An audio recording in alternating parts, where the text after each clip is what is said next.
What's up, everybody? Episode 55 of The Basketball List. It's your boy Steve, Ralph, Nick. And go ahead. Yeah, we're here today. As you can see, this is an impromptu podcast episode. We are celebrating our boy Nick here. He has opened up. We're in this new facility located in Rhode Island. Congratulations with that. Thank you. How's everything going? Smooth. I mean, it's definitely a different transition, being out here in Rhode Island, starting fresh. But my partner has been doing it for a little while out here, so hopefully things take off. Today's day one, so I don't have much feedback so far, but maybe check in with like a month or two and I'll let you know. Yeah. But I mean, the process is a little bit more difficult than people would expect if you've never put together your own gym, It's a little bit more challenging, but we got through it. Yeah, I mean, first and foremost, obviously, Nick, we love Nick, so gonna come and support regardless. But being here for him, it's like watching somebody put in all that hard work, seeing it kind of like come into fruition is always amazing. So we had to come and show our support. And this, honestly, like the camera's not doing it justice. This is actually like a wonderful space. Like we're sitting right now, kind of like under the rim a little bit, but it's a lot of space. So it's looking real nice. Yeah. I know we're passing the mic again. It's just a little different setup, but we're going to. I want to talk about that, like not right now, but we'll get into how the process was, which is something I think people can actually learn from and just hear out. Because again, a lot of parents and a lot of people. How many people have said to you, "Oh, I'm looking to open a gym." I'm looking to open a gym. Well, I mean, one of my kids actually did it.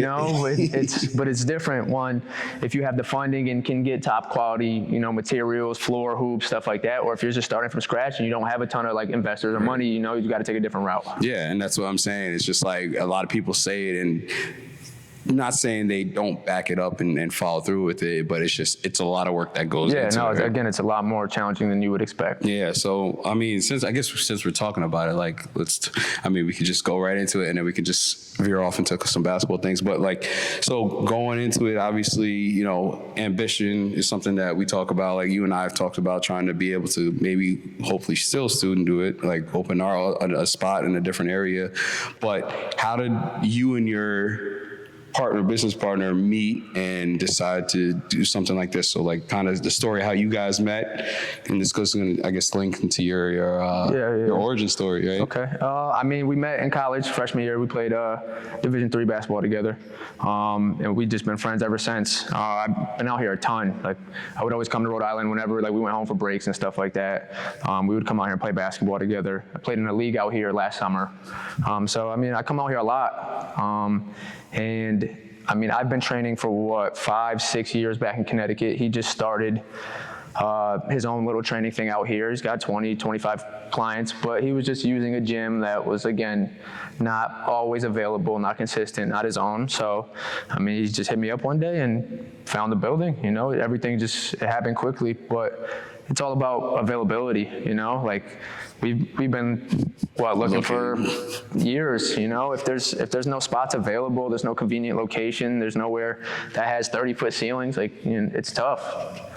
Yeah, I want to ask you about that too, because me and Steve on the way up here, we're kind of talking about it, and it always feels like in order for Connecticut guys to grow, we got to move somewhere else, or and not even like physically move, but like have to like move away, like whether it's going to Putnam to go better our experience, or whether it's going far to like get a better education, or whatever the case may be. I feel like we're always having to move out rather than staying within Connecticut and building upon like what we've grown. Yeah, it's tough in Connecticut. There's just a ton of people all over the place doing their own thing, and I respect everybody. There's a lot of great basketball programs in Connecticut, but it's just so hard to grow because there's so much. You can't really expand because there's somebody already in that area, right? So like if we were looking to expand out of where we are in Connecticut, I feel like there's already 3 trainers in that town wherever we're looking, right? There's already 2 gyms. There's no availability. And that's what it comes down to.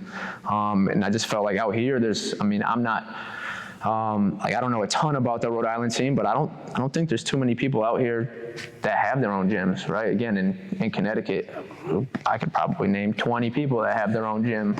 And I mean, Connecticut's not a huge state. You know, I mean, Rhode Island's small, but Connecticut's not that much. No, and to your point, what you're saying right there, it's like it's not a huge state, but it feels like there's so many.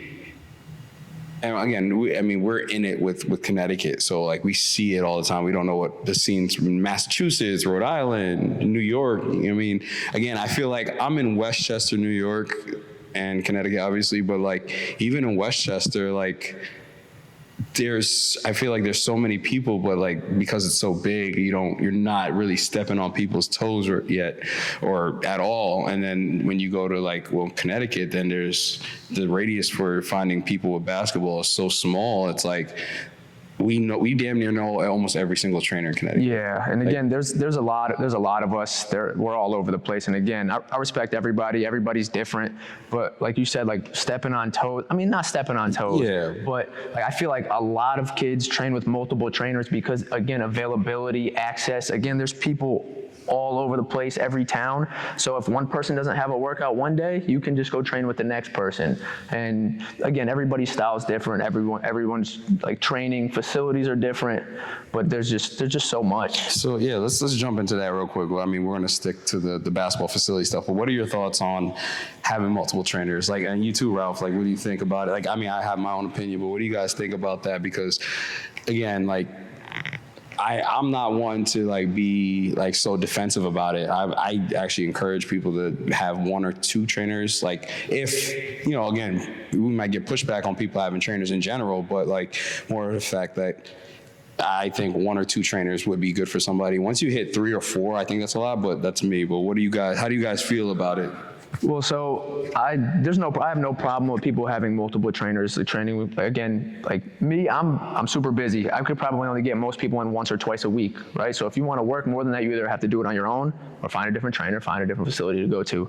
The only aspect I don't like listening to multiple trainers, multiple people, parents, anyone included, is when it comes to shooting, right? I always tell people, if you're listening to 3 different people about shooting, there's 12 different ways to teach it. Everything works, right? Everything's not gonna go together in itself, right? But shooting is the most complicated thing, and if you're listening to 3 different people tell you 3 different places to put your hands, you're already screwed from the start, So like, I just don't like when multiple people are trying to tell a kid how to shoot, because then that just throws them off. Like if a kid's struggling with their shot and I'm telling them, right, to hold their shooting pocket, their set point in front of their right eye, and someone's telling them to hold it in the middle of their face, you got 2 different opinions. They're both right. There's nothing wrong with either of them, but there's too many voices. Yeah. I mean, for me, it's like your barber. Like you form that relationship with your barber, like pause, like he knows your head. So it's like, this is something that you have cultivated over time. Like he's been seeing me since I was younger. He's been seeing me since whenever, freshman year. Like being able to cultivate a relationship with somebody that knows your game, knows you as a person for the majority of the time is important. So I'm not saying only go to one trainer, but I am saying like stick to the same barbershop. Like if I go to Steve, I know I'm probably going to get the same thing from Nick. And when I say same thing, I mean like the teachings are going to be similar, but it's not going to be the same workout. Because if it's the same workout, then that defeats the purpose of 2 different trainers. I'm saying like the philosophies and the teachings and the practices that Steve is doing, Nick is doing as well. So I know Nick has certain things that he's further advanced on, and then Steve has stuff that he's further advanced on. So as long as I'm in the same barbershop, per se, I'm okay with it. But it's like, I probably wouldn't go to more than 2. Because for me, I probably shouldn't be training, like actual real training, more than 3 to 4 times a week. I think the other times of the week is for rest, recovery, actual playing 5-on-5 or 3-on-3, depending on like how live you can get in that. But 2, I think you should have 2 at most. But then also because of that, you should have a performance coach, a nutritionist. If you have all the access to all these people, there's no reason why you shouldn't have 4 to 5 coaches. But as far as like performance training, like what we're doing in a space like this, like 2 too. Like right now, like we're here, right? In chapter two basketball, you and your business partner.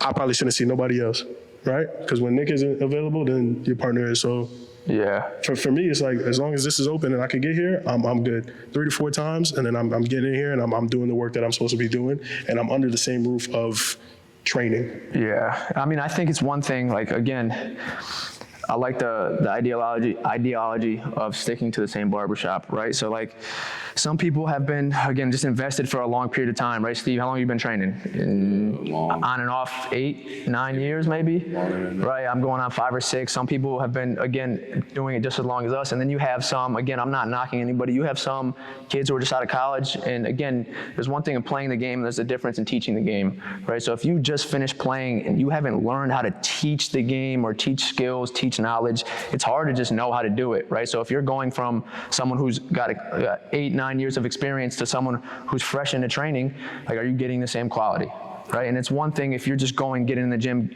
getting a workout in and getting shots up, compared to if they're trying to teach you something that they haven't learned how to teach themselves. Right, and that you bring up a great point with the fact, okay, 2 things. One, I agree with everything you guys are saying, obviously. I just wanted you guys to also just, verbalize that. And I think 2 is perfect. Like, 2 is great. 3, maybe pushing it. Because, right, an example, like you're saying, you need a performance coach. That's almost, that's so important. Why?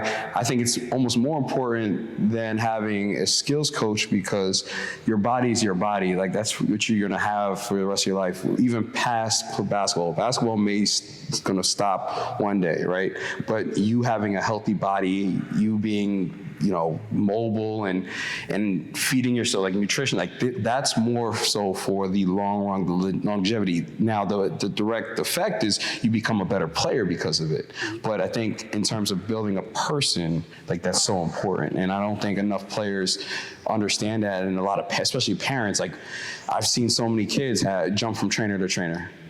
And, like, you don't see them get better because, again, the philosophies are different, like the different barbershop or whatever. Or, a parent may be putting them through 2 or 3 workouts in a day, or 2 different trainers in the same day. Like, it's a lot, right? Like, the kids still need to work on their own. I think that the purpose of us as player development coaches is guide them so they can get better faster instead of just relying on us. And I think that's where a lot of people, like, these NBA guys saying, oh, we didn't have trainers, this, that, and there, you guys are scamming people out of money. No, we're not scamming people out of money. We actually care about these players, and we want to see them get better. Yes, it's a business, yes, for sure. But at the same time, that doesn't mean we can't make the money off of that. But at the same time, our knowledge base that we've, invested in ourselves to help these players, it took a lot of time and money on its own. And we see more of these kids, like, especially with us, a lot of our kids right now, they're successful. Not saying we're taking credit for it, but we've also, kind of guided them and their parents to be like, hey, right, you're not working with me, go work with them, or focus on, going to this AAU program or whatever, and go from there. I mean, that's one thing. Like, I'm glad you said that. Like, this is an investment, and again, if you think people are out there scamming, maybe, but us, for sure. I know for a fact we're very invested, right? Like, I have some parents who I text every day about their kids' growth, about what they can do to get better, about where they want to go to college, about they might be out fishing, who knows, right? But, like, this is an investment for us, and we put the time and effort in, So I think it's bigger than that. If you're with the right person. It's funny you say that, because I've been in the car with Steve, and he's sending a text to a kid that hasn't trained in like 3 years. Yeah. He's like, hey man, how you doing? Like, everything good? Like, checking in on you. And I'm like, he didn't even train with you no more. He was just like, nah, like, I just want to make sure the kid's okay. And and to your point, like, no, people are out here scamming, bro. Because, like, the same way I feel in the videography business, like, you can actually just pick it up. Yeah. You can pick it up. It's I don't want to say it's too easy, but it's oh yeah, we can meet at the park. We can start training right now, blah, blah. I could do this. Or, oh yeah, I got a camera. I could come to your game. I'm charging so-and-so for pictures already. It's like, because it's so accessible, I think everyone jumps to it very quickly. And like you said earlier about like just fresh out of college and what's it called? I don't think like I'm an average civilian, right? I didn't play college basketball. Me coming out of college, I don't think I could have sat there and been like, yeah, no, I could train somebody. And that's me being a civilian, right? And then you guys both coming out of college didn't immediately jump into training. Like there was some type of learning process or whatever. The other day we had Jace McCain on, and he openly said like, nah, I honestly, like, I learned so much from a different side of basketball, like being recruiting and being in the film room and watching like scouting and all that other stuff. Like being able to process that information helped me see the game way differently. And that's something that you don't get if you don't take the time to like actually like dive into the thing that you like. Like even with cameras, like I know there's some people out there that don't know how to work their cameras. Yeah. But they're probably racking in like a good amount in a week because they can go and just take a photo for somebody and then it's, give me the money. Like it's whatever. But and to the point that we're talking about here, it's just the convenience. That's what a lot of people, you're paying for convenience. And that's the biggest thing with everything. And like, obviously from training to like, that's why Uber Eats is a thing, right? We were just talking about that. Yeah. It's expensive. That's why they can charge so much, right? So, my bad. No free promo. Only if I know that.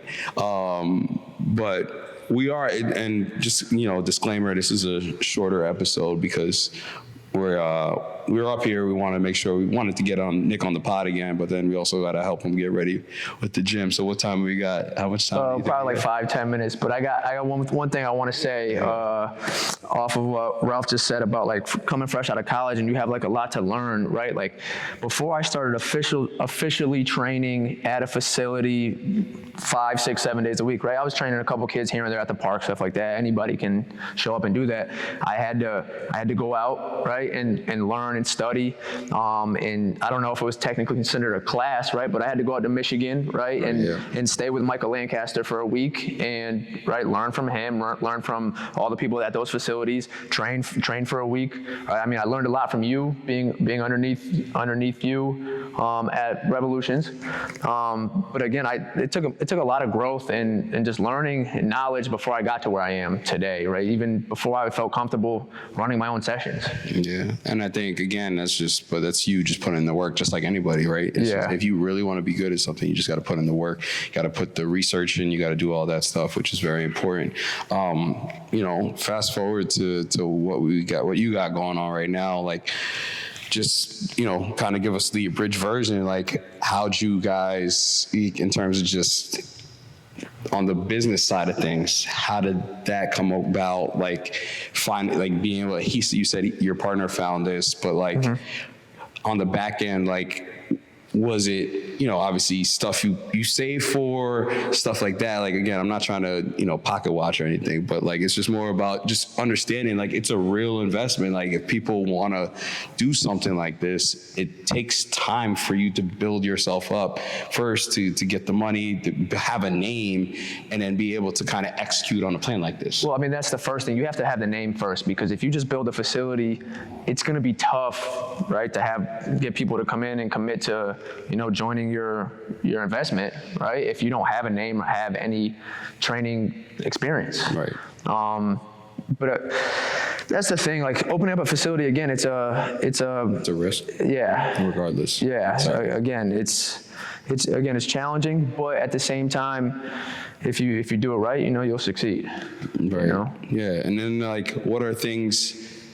I'd say again, you guys are still doing it, but like, what are things that during this process you learned that people wouldn't think about opening a facility? Like anything off the top of your head? I know I put you on the spot. First thing, like painting lines on a court, right? you know how hard it is to find somebody who knows how to paint lines on a basketball court and make sure they're accurate. Like it took us 2 tries, 3 tries to get these lines to where they are right now, right? Yeah. And it's a very challenging process. And unless you know somebody, but how many people do you think out there, like that's their main job is painting lines on basketball courts? That's actually a great point. It's That's not a specialty. It's not as easy as you would expect. Like courts don't come pre-built if you're buying a floor, if you're not putting a floor down, if you're just painting the floor, right? Again, unless you're bringing in a court from somewhere that already has pre-painted lines or lines that are on it, you have to find somebody. Like it's a bunch of little things. Like you have to find people to drill the hoops into the ground. Right. You know, there's just different people that with the unique skill sets that you have to be able to find, that you have to know. Yeah. I think that's important that you said too, because it's like it speaks to that specialization that we're talking about. That like these people have perfected their craft. That's why you can call them for these certain things. I'm not calling like anybody off the block like, hey, can you drill this hoop into the ground? Like he may have done it once, but like he doesn't know how to do it. So it's like you got to fully research and fully invest your time into knowing who you're hiring for a certain job. And I think that's an important part. Like you got to know who you're hiring. 100%, and I think that comes with patience, but also a little bit of an investment. Like if it's cheap, you might have to do it twice. Yeah, you might have to work out 3 times. You might have to do it. Yeah, You know? You might have to get 3 workouts in just to feel something. Like just to get the same quality as a traditional workout with somebody who again has put the time in to get where they are. Yeah, I do want to talk. All 3 of us are wearing some pretty cool shirts. I want to talk something a little bit about that. I just got mine today. I didn't get the first VIP pack, but mine. You know what I'm saying? I don't know if the camera could pick it up. But talk to me a little bit on that. So, if you guys followed, obviously us, and if you followed me for forever, like I'm big on sayings and little quotes. So, and how we work out is just like, just stuff, little catchphrases that mean something to you if you like really about it. So like Ralph's wearing no luck, just reps. So obviously it's very self-explanatory. It's not, this isn't luck when I'm killing you on the course. It's been from repetition. Nick's got the popular one we think is gonna kill. It's craft over clout, right? All this generation loves get a little TikTok, Instagram, social media craze because basketball's cool right now. We talked about this at our last clinic, but enjoying the process, enjoying becoming better, the craft of being a good basketball player and a good person, and that's obviously much more important than having juice right now. Just showing up for the pictures, Yeah. Just kind of like how I do sometimes. But anyway, and then mine is clocked in. Oh yeah, my bad. Clocked in. Oh, sorry. No. Oh, move that on my fault. Yo. The spasm right now. The arm is covering the thing. Move it down so they can see it. That's what I'm trying to tell you. Yeah, you see, this is how I get talked to on a daily basis. Yeah, so clocked in on the back. It says locked in. And it has know that on the sides here. That's an exclusive one. We don't have many of those. But again, if we get good responses, we're gonna post pictures of these soon. So just be on the lookout for that. If you want some, DM him, me, wherever, and we'll kind of go from there. Yeah. I got one special T-shirt for somebody. If they could tell me a consistent theme throughout our podcast, it has something to do with me, but it's a consistent theme. If you could get it, you get a free T-shirt, and we'll post you on our story, on our Instagram, all that. It's free for you guys, not free for Ralph. If y'all know me, y'all know I'm not paying. Y'all know I'm not paying. Y'all know what's going on. But we're going to wrap it up there. Obviously, this was a very short episode. We got to get ready for his grand opening. Appreciate you guys tuning in. Follow us. Nick, shout out your IG again, your socials again. And drop the and drop the address to this place, too. 14 Conduit Street, Central Falls, Rhode Island. We're open starting today. Instagram, Nick Fenton 13. And you got the Instagram for the... Instagram, Chapter 2 Basketball. Chapter number 2 there Basketball. We out. There you go. Yeah. Well, I didn't know if you ended with the clap or not. Yo, all I know is, like your barber, he knows your head.